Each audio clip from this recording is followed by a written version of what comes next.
So while Al Pacino is happy to romance Adam Sandler in drag and promote the Dunkachino and Jack and Jill, apparently the creative differences are too great on Despicable Me 2. That's right, late Friday it was announced that Pacino was dropping out of the hotly anticipated sequel a mere 2 months before it hits theaters. But don't hold out hope for them to pull him back in, as hours later Illumination Entertainment replaced Pacino with Benjamin Bratt. Bratt, who did a convincing turn as a Mexican drug lord in the Little Scene Snitch, will now voice new villain Eduardo, which might be a good development for Despicable Me 2, as it's always nice to have your Hispanic character voiced by a Hispanic actor. Yet Pacino's Italian heritage certainly didn't hurt his rep as Tony Montana in the cult classic Scarface, and Illumination Entertainment was likely hoping to capitalize on that rep. After all, in a franchise about villains, it certainly doesn't hurt to feature the man who played both Tony Montana and Michael Corleone. Both are so iconic, it's like having to choose between vanilla and chocolate. It's really just a matter of personal opinion. With Benjamin Bratt, no matter how good his voice work might be, though, can an actor most famous for being Julia Roberts' ex really bring in audiences?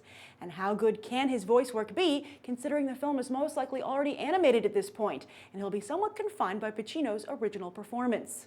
Although it's also likely Bratt got a little better paycheck than usual, as Illumination Entertainment and partner Universal Pictures are probably so grateful they were able to land something of a name talent just hours after going DEFCON Pacino. Despicable Me continues to be the crown jewel of Illumination Entertainment's slate and their only franchise. A first franchise is crucial for any studio as it pumps in cash necessary to grow, such as Shrek did for DreamWorks Animation and Twilight for Summit Entertainment. And while it's been 3 years since the first Despicable Me, things are heating up with not only the sequel this year, but that Minions spin-off hitting theaters for the holidays in 2014.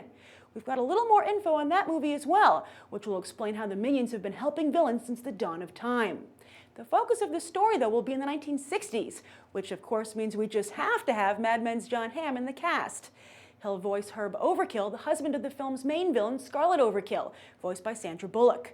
Scarlet is said to be a Cruella de Vil-type villain who wants to be the first female supervillain, which coincides nicely with the second wave of the feminist movement, which was starting at that time.